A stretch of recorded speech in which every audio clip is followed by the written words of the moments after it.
Hello mga ka-GM, isang mapagpalang araw muli sa ating lahat, no? Ito po ay mayroon naman tayo isang gagawin na sakyan, isa itong Chevrolet Spark.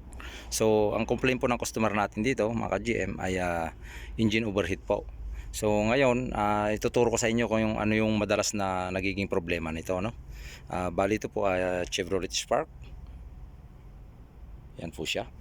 So, ang nakita po natin, ang una nating ginawa, no? So, visual inspection po natin.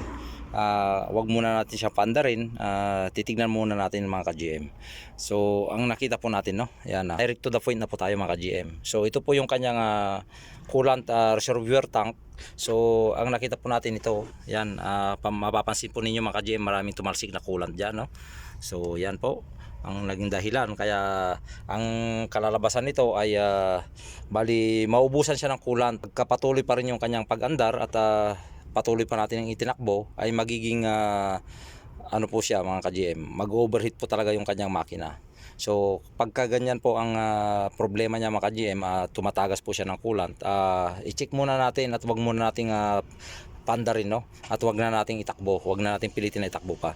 So ang nakita po natin mga ka-GM, ang madalas po na nagiging sira nito, no, ito po siya, yung kanyang reservoir tank. Yan po, putol po yung kanyang bypass ano rito, no, connector. Yan po siya. Yan po yung madalas na nagiging problema nito. Lumulutong po yan mga ka-GM. So kaya ang nangyayari po, napuputol. So pag naputol na po siya, yan na po yung dahilan para mag-leak ng kanyang coolant, no? Kasi pag mainit na yung sakyan, so talagang lalabas po yung coolant niya dyan mga ka-GM. So ang kailangan po natin dito ay dadalhin po natin sa workshop. So ngayon mainit po ngayon mga ka-GM. So kita nyo naman, sobrang init ang panahon ngayon. Kaya ang gagawin natin dito ay malapit lang naman yung workshop mga ka-GM, kaya patatakbuhin natin to, kaya kung tatakbo pa siya. So ayan po yung tips ko sa inyo mga ka-GM. Kung bago ka lang sa aking channel, wag pong kalimutan na paki-like and subscribe yung aking channel, at paki-share na rin po yung aking mga videos. Alaman at idea ng bawat isa sa atin, no, sa kapwa natin manonood, sa mga may sasakyan. Yan po yung ating nakita. So ito po, putol po yan yung kanyang pinaka bypass dyan. So itong kanyang reservoir tank ay assembly po yan na pinapalitan mga ka-GM. So kita nyo naman leaking ng kanyang coolant hanggang doon sa ilalim. So ayan lang po yung ating may bibigay na tips sa ngayon.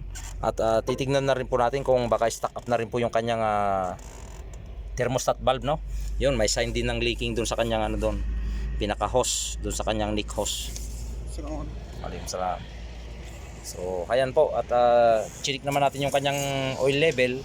Ay okay naman po yung kanyang oil level mga ka-GM. So ayan lang po yung ating nakita, at iti-check po natin pagdating sa workshop, no. Yan, maraming salamat po sa patuloy yung panonood, suporta sa aking channel, GM Autotech.